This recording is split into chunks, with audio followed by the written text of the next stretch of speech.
Hi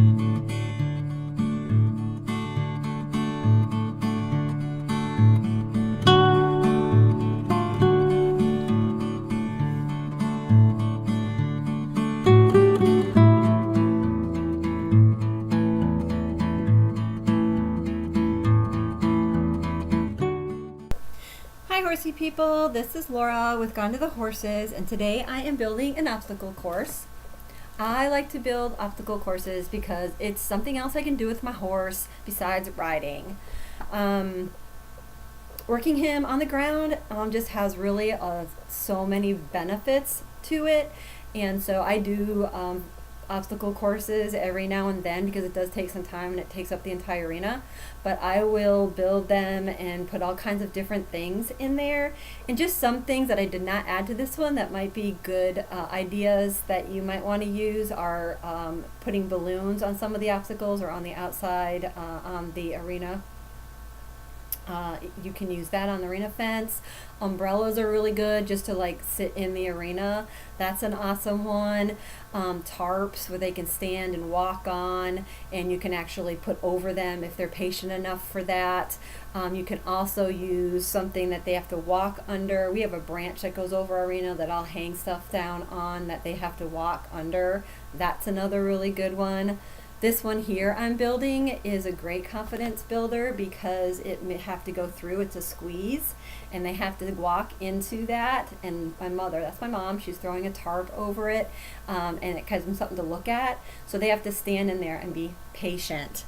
So I just like obstacle courses because it just helps me build a better relationship with my horse and a better bonding relationship with my horse.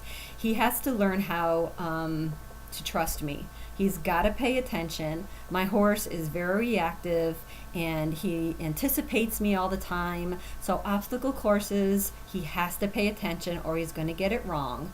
So it just teaches him to listen and to not anticipate and to be patient with me. And my mom is setting out some barrels, and they're going to sway through them, or they may just walk through them on side to side to the arena. And just something else for them to listen, because if they don't listen they'll get it wrong and they'll just keep walking. So you do have to make sure that your horse has and you can do this with a lunge line, or if you've got a good stick to me and you've been doing natural horsemanship for a while, obviously you can do it without a lunge line, but lunge lining would be the best, and I can do some different videos on this if you're interested. But yeah, so they'll sway in and out of those barrels. And I also put up where those blue standards are in the corner, a very skinny little the standards are very narrow, and I put some flower boxes right there so they have to walk over those. So that's another obstacle.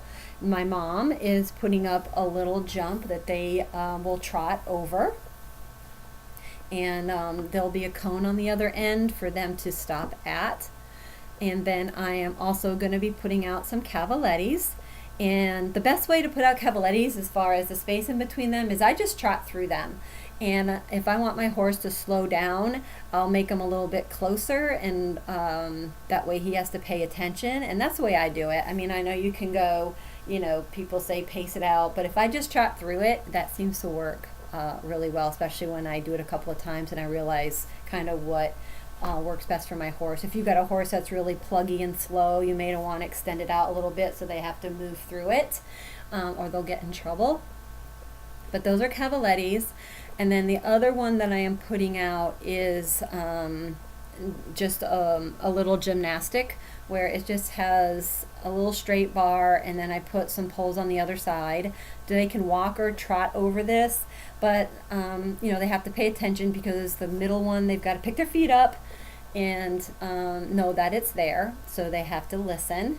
And I use voice commands a lot, and this is voice commands are just reassuring to the horse, and you can take it up into the saddle with you. So if you're doing jumping, or if you're out on a trail and you know you're using all your other aids, voice commands are also good. And this is a great place to teach voice commands. There I'm putting up over by the entrance of the arena, I put up a squeeze because the horses seem to lose attention right there. So I put a pretty narrow squeeze right there for them to walk through, and just pay attention and make sure that there is something going on right there. And I do a lot of squeezes in scary places because that helps them build confidence into where they think it's scary. There's that little narrow jump that I did. And like I said, some other things that you can do for your obstacle courses is get a stand and have your horse stand on it, off, get off, stand on it, get off, stand on it. And that just builds confidence. Horses love to put their feet on stuff. So this is a huge confidence builder for horses. And tarps are really good too, like I had said, letting a horse stand on them. If you put it on your horse, that can be very scary, so make sure you build up to that very slowly and make sure your horse is confident enough for you to do that. But I hope that this video gave you some good ideas on how to build your own obstacle course so that you can build a better relationship with your horse and get him to trust you so that when you do get in a scary predicament, you guys will be safe. Give me a thumbs up and leave his comments below. Thank you. Bye.